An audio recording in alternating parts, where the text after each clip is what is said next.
Today we have got two notable sailings taking place with Carnival Cruise Line. I've got an update for you with Norwegian Cruise Line that I think if you're sailing on Norwegian anytime soon you will find very helpful. Also, we're going to talk about dining on Princess for a minute. A lot more about that to come in the future, but some really important notes and why it's important to know your stuff. Also, we're going to talk about a ship that lost its navigation and follow up with Princess prizes a little bit. So we've got a lot to talk about, so let's go ahead and get started.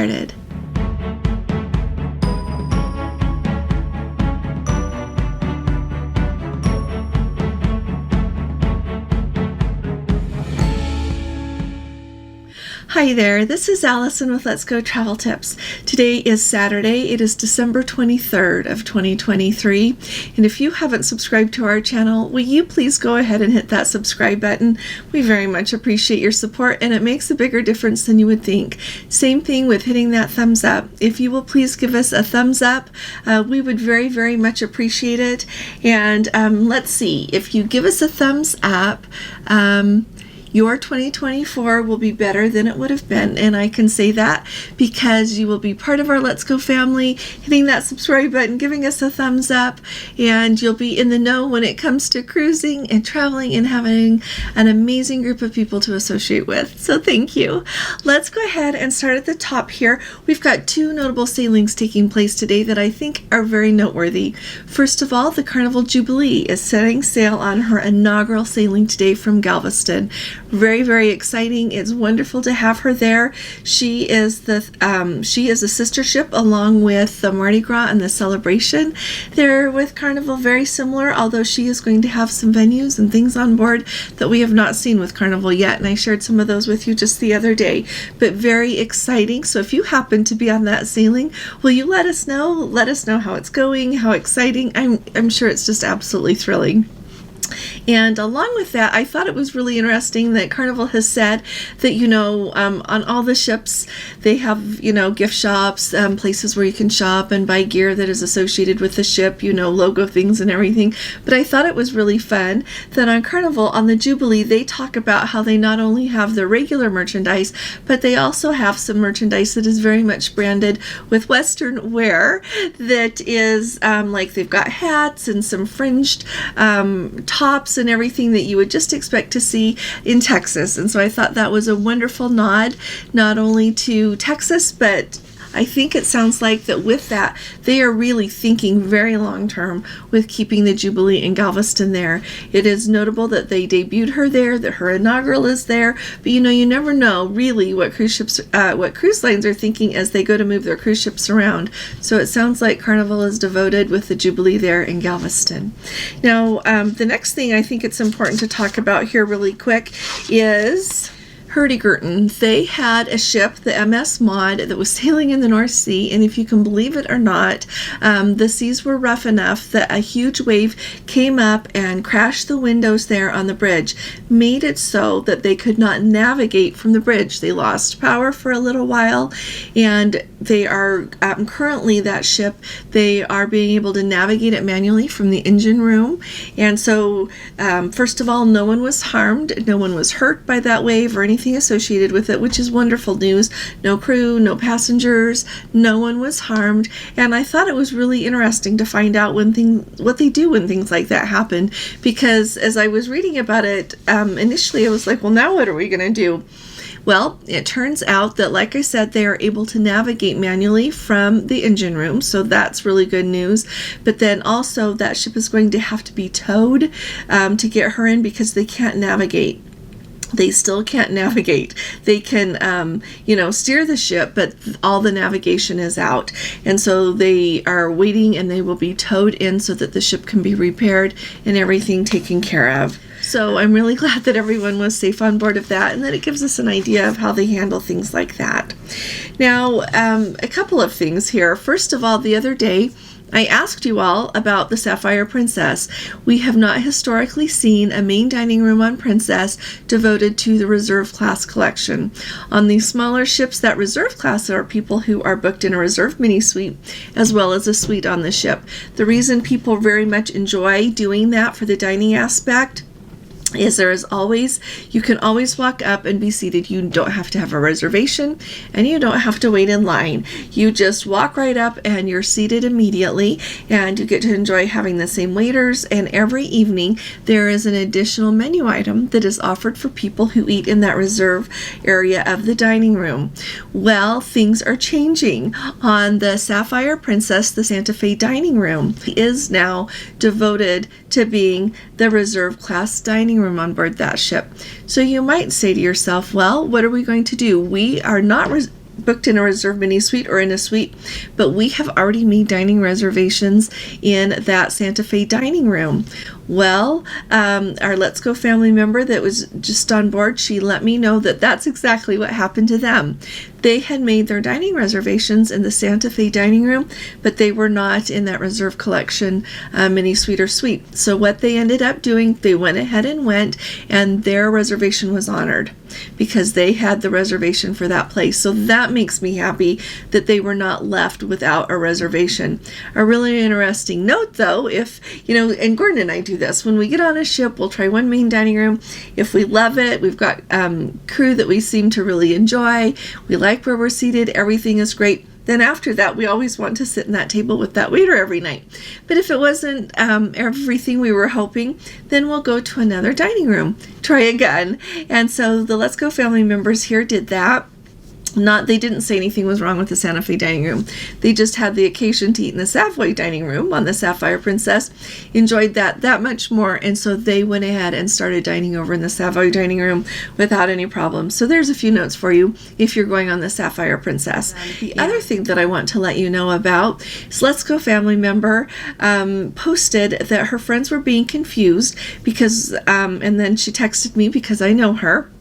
They had been working with a Princess Vacation Planner, led them to believe that if you were going to have good dining on the ship, you needed to buy a package, the Plus or the Premier, that there was not a main dining room that everyone could eat at on Princess like we are all used to.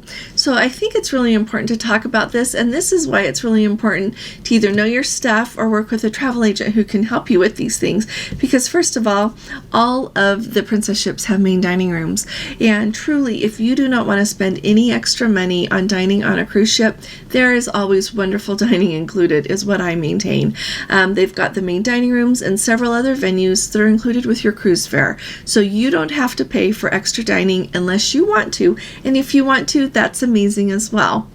So a couple of notes I thought I would tell you that on the brand new Sun Princess, they are having, it's called the Horizons, is the name of the new dining room. It is 3 decks high, deck 6, deck 7, and deck 8. It's right there on the aft of the ship, so you're going to have beautiful wake views. So even on the brand new ships coming out, my point is there is a main dining room accessible by everyone. And so make sure that you know that. The other thing that I think is really important to note is the other day I happened to be on a phone call with a Princess person, and they were talking to me about a booking. And they said, you know what, if you want to add the Plus package to that, you can only do it. It expires in 2 days for you to be able to do that. Never heard that before. So I'm like, I don't think so. So I didn't worry about that. The other interesting thing they tried to convince me, because clearly they wanted us to add it right then. I had a really nice client on the phone call with me to talk to them about some things, and they said, well, you can't add it on the ship, because he's like, maybe I'll just add it on the ship if I decide I want it. And I'm like, that's great. And she's like, you can't add the Plus package on the ship.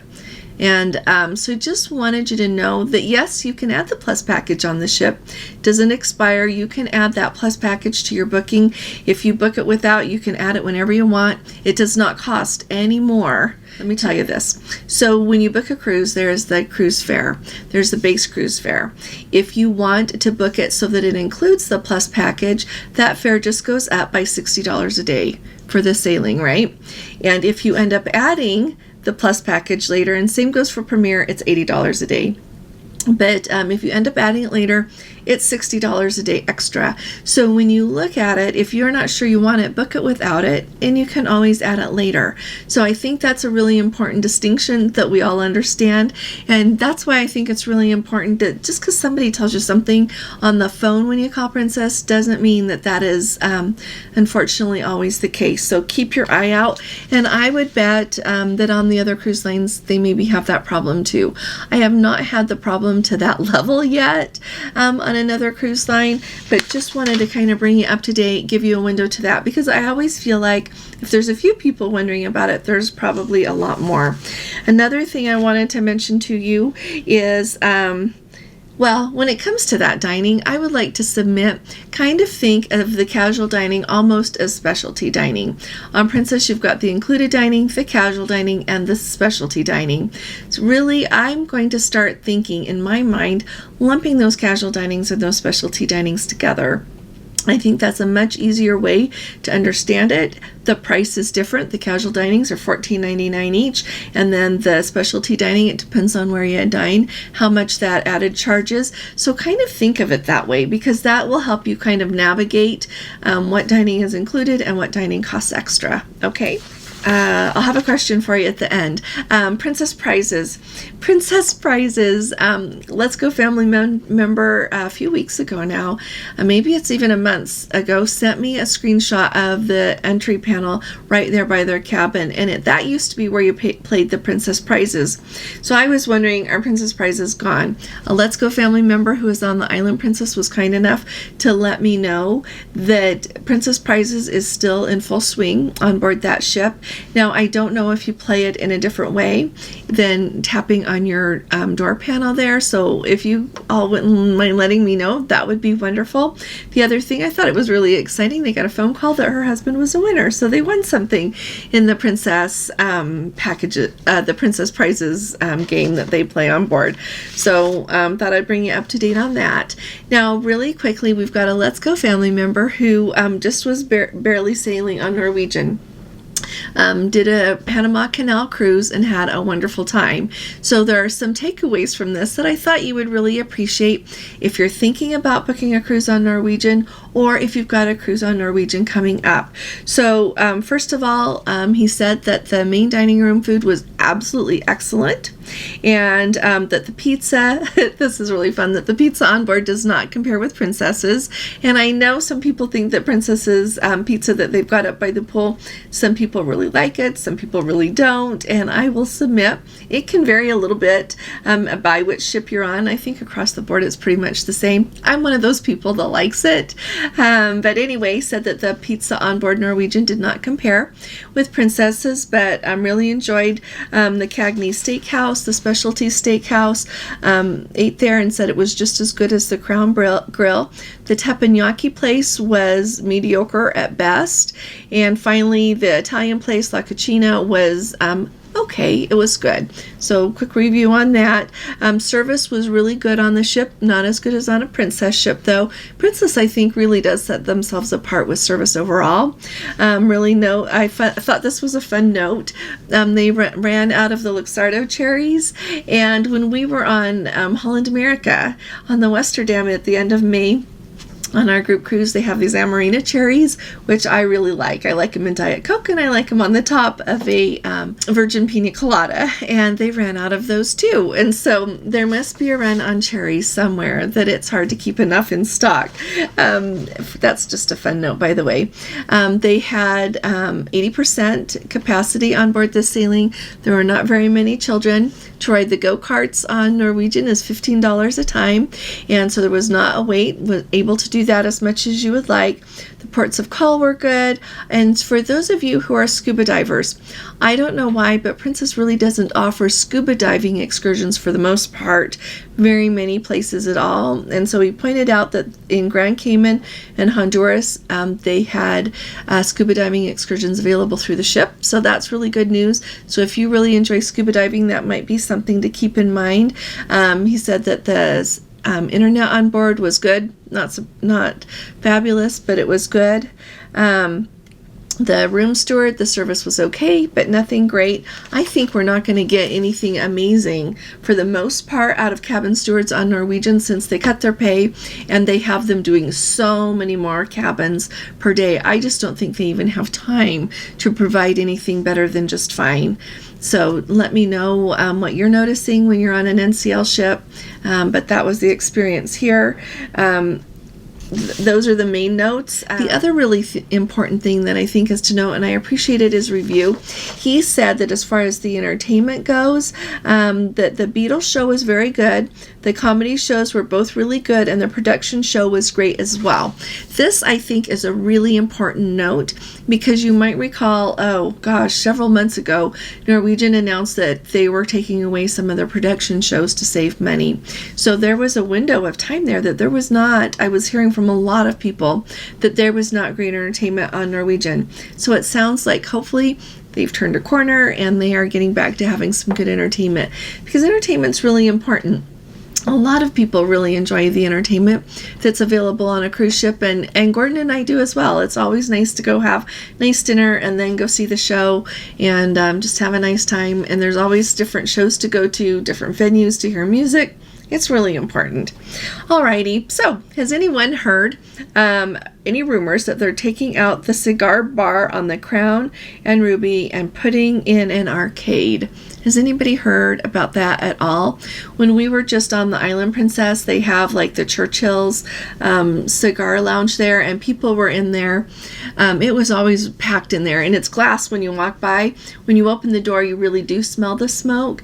And I only say that because I'm so sensitive to smoke, but people were smoking both cigars and cigarettes in there. And then, of course, they have the other venues that are outside that people like, smoking places that you're allowed to smoke. So if anybody has heard that they're taking that away, let us know, because that's really important to people who smoke. They want to know where they're going to have a smoking area on the ship.